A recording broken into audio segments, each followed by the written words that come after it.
Break બાદ આપનું સ્વાગત છે. ઓલિમ્પિક્સમાં ભારતીય રમતવીરો દેશનું પ્રતિનિધિત્વ કરતા હોય છે. આખી દુનિયાના અખબારો અને ન્યૂઝ ચેનલ્સના પત્રકારો ઓલિમ્પિક્સમાં હોય છે. આ પત્રકારોની નજર અને કેમેરામેનના કેમેરાનું ફોકસ દુનિયાભરના રમતવીરો પર જ હોય છે. આ રમતવીરોના પરફોર્મન્સને તો ધ્યાનથી જોવાય જ છે, પરંતુ એની સાથે તેમના વર્તન અને વેશભૂષાને પણ ખાસ નોંધ લેવાય છે. પણ આ વખતે ઓલિમ્પિક્સ તો દુનિયાની ફેશન કેપિટલ પેરિસમાં યોજાઈ રહ્યો છે, એટલે જ રમતવીરોના કપડાં પર ખાસ ધ્યાન જાય, દેશની ઓળખ થાય અને સાથે જ જોઈને સૌ કોઈ ઇમ્પ્રેસ થઈ જાય એવો યુનિફોર્મ હોવો જોઈએ. સમસ્યા એ છે કે આ વખતના ઓલિમ્પિક્સમાં ભારતનો યુનિફોર્મ જોઈને ખુદ ખેલાડીઓ જ ઇમ્પ્રેસ થવાના બદલે ડિપ્રેસ થઈ ગયા. વળી સામાન્ય લોકો પણ યુનિફોર્મની ટીકા કરી રહ્યા છે. સોશિયલ મીડિયા પર લોકોની અઢળક કોમેન્ટ્સ છે. અનેક લોકો કહી રહ્યા છે કે આટલા મોટા મંચ પર ભારતની શાનદાર પરંપરાગત ડિઝાઇન અને ક્રિએટિવિટીને રજૂ કરવાની તક ગુમાવી દેવામાં આવી છે. ભારતીય મહિલા રમતવીરો સફેદ, કેસરી અને લીલા રંગની સાડીમાં જોવા મળી હતી.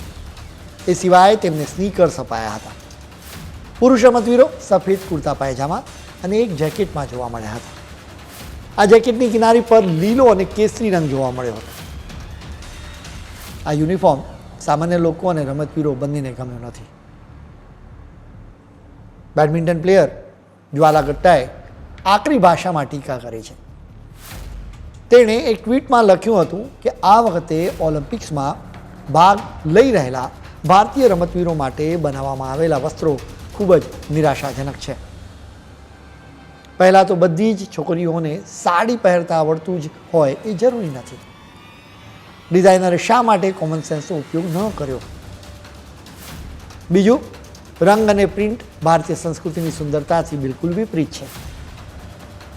એમ્બ્રોઇડરી કે હેન્ડ પેઇન્ટથી આપણી કળાને રજૂ કરવા માટે આ ડિઝાઇનરની પાસે એક તક હતી. આ ખૂબ જ સાવ સામાન્ય કામ છે. આ સાવ સામાન્ય કામ ડિઝાઇનર તરુણ તહલિયાનીનું છે. તેમના આ કામને સાવ સામાન્ય ગણાવાયું છે, પરંતુ ફેશનની દુનિયામાં તેમનું નામ અસામાન્ય છે. દુનિયાભરની સેલિબ્રિટીઝ તેમના દ્વારા ડિઝાઇન કરાતા વસ્ત્રો પહેરે છે. તાજેતરમાં જ અનંત અંબાણી અને રાધિકા મર્ચન્ટના મેરેજ માટે તરુણે જ ઇન્ટરનેશનલ સેલિબ્રિટી કિમ કાર્દાશિયન અને પ્રિયંકા ચોપરાના કપડાં ડિઝાઇન કર્યા હતા. વળી કિમ અને પ્રિયંકા માટે ડિઝાઇન કરાયેલા વસ્ત્રોની ખૂબ પ્રશંસા થઈ હતી, પરંતુ રમતવીરો માટે યુનિફોર્મ તૈયાર કરવામાં તરુણ રમત રમી ગયા હોવાનો આરોપ મૂકવામાં આવી રહ્યો છે. એટલા માટે જ અચૂક ટીકા થાય. નંદિતા અય્યર નામના એક ડૉક્ટર અને લેખિકાએ એક ટ્વીટ કરીને લખ્યું હતું કે મેં આનાથી વધુ સરસ સાડી મુંબઈ સ્ટ્રીટ્સ પર 200 રૂપિયામાં વેચાતી જોઈ છે. સસ્તા ફેબ્રિકનો ઉપયોગ કરવામાં આવ્યો. સાડીમાં એ રીતે 3 રંગોનો ઉપયોગ કરાયો છે કે એમાં તિરંગા હોવાનો ખ્યાલ જ ના આવે. શું તમે કોઈ ઇન્ટર્નને કામ સોંપ્યું હતું કે પછી ડેડલાઇનની છેલ્લી 3 મિનિટમાં આ કામ કર્યું હતું? ભારતના વણાટની સમૃદ્ધ સંસ્કૃતિ અને ઇતિહાસનું ખૂબ જ અપમાન છે.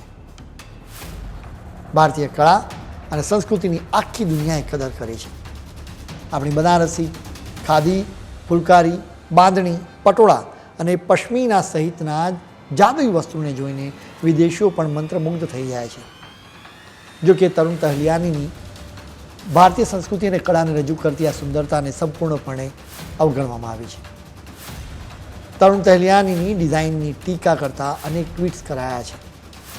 એટલે આ ડિઝાઇનરે નક્કી કર્યું કે એનો જવાબ આપો. તે હજી પણ તેની ડિઝાઇનને શ્રેષ્ઠ જ ગણાવે છે. બલકે રમતવીરોને આ ડિઝાઇનની વાત કરવાના બદલે મેડલ્સ પર ફોકસ કરવાની તરુણે સલાહ આપી દીધી. અમે તમને જણાવ્યું હતું કે આ ડિઝાઇનરે એક રીતે રમત રમી હોવાનો આરોપ મૂકવામાં આવ્યો છે. હવે આવો આરોપ મૂકવાનું કારણ અમે તમને જણાવીશું. શુભેન્દુ નામના એક બિઝનેસમેને એક ટ્વીટમાં લખ્યું હતું કે તરુણ તહલિયાનીના આ ડ્રેસને અનેક લોકો પસંદ કરતા નથી. તેમણે આ ડ્રેસની બોર્ડર પર તસ્વાનો લોગો પણ મૂક્યો છે. તસ્વા તરુણ અને આદિત્ય બિરલા ગ્રુપની એક ફેશન બ્રાન્ડ છે. ઓલિમ્પિક્સ માટેના યુનિફોર્મમાં કેવી રીતે ખાનગી પ્રચાર થઈ શકે? તમે આ યુનિફોર્મ માટે સરકારને જવાબદાર ના ગણાવતા. દેશની ઓલિમ્પિક સમિતિ કે કોઈ ચોક્કસ સ્પોર્ટ્સ ફેડરેશનમાં સરકાર હસ્તક્ષેપ ન કરી શકે. હસ્તક્ષેપનો આરોપ મુકાતા જ આંતરરાષ્ટ્રીય સંગઠન જે તે દેશની કમિટીને સસ્પેન્ડ કરી દે છે.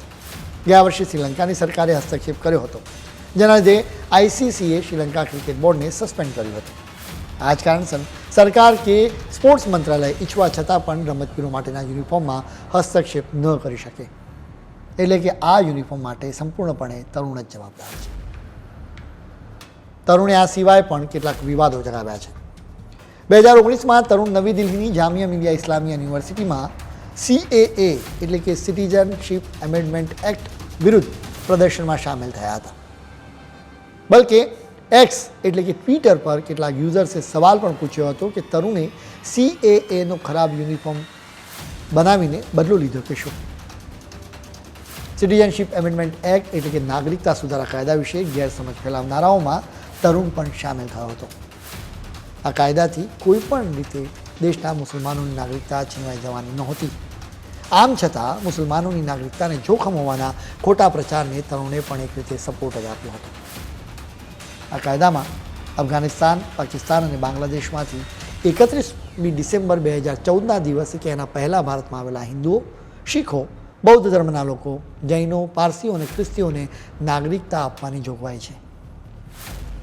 આ કાયદાથી કોઈની નાગરિકતા છીનવાઈ જવાની નથી. આમ છતાં ખોટો પ્રચાર કરવામાં આવ્યો હતો. નાગરિકતા સુધારા કાયદા વિરોધી દેખાવોને સપોર્ટ આપ્યા બાદ તરુણ તહેલિયાનીએ રમતવીરો માટેના યુનિફોર્મને લઈને વિવાદ જગાવ્યો છે. વળી વિવાદ થયો તો તેણે ઉદ્ધતાઈથી જવાબ આપ્યો. અમને શંકા છે કે આ ડિઝાઇન તૈયાર કરતી વખતે તરુણના મનમાં દેશભક્તિની ભાવના નહીં જાગી હોય. તેમણે કદાચ દેશનો વિચાર જ નહીં કર્યો હોય. ખેર, ભારતીય રમતવીરો પણ આ વિવાદને ભૂલીને અત્યારે મેડલ જીતવા પર ફોકસ કરી રહ્યા છે. અમને આપણા રમતવીરો પર વિશ્વાસ છે કે તેઓ આ વખતે અનેક મેડલ્સ જીતીને આપણને ગૌરવ અપાવશે. ખેર, આજના બુલેટિનમાં આજે આટલું જ. નવા મુદ્દાઓ સાથે કાલે ફરી મળીશું. ત્યાં સુધી મને રજા આપશો. નમસ્કાર.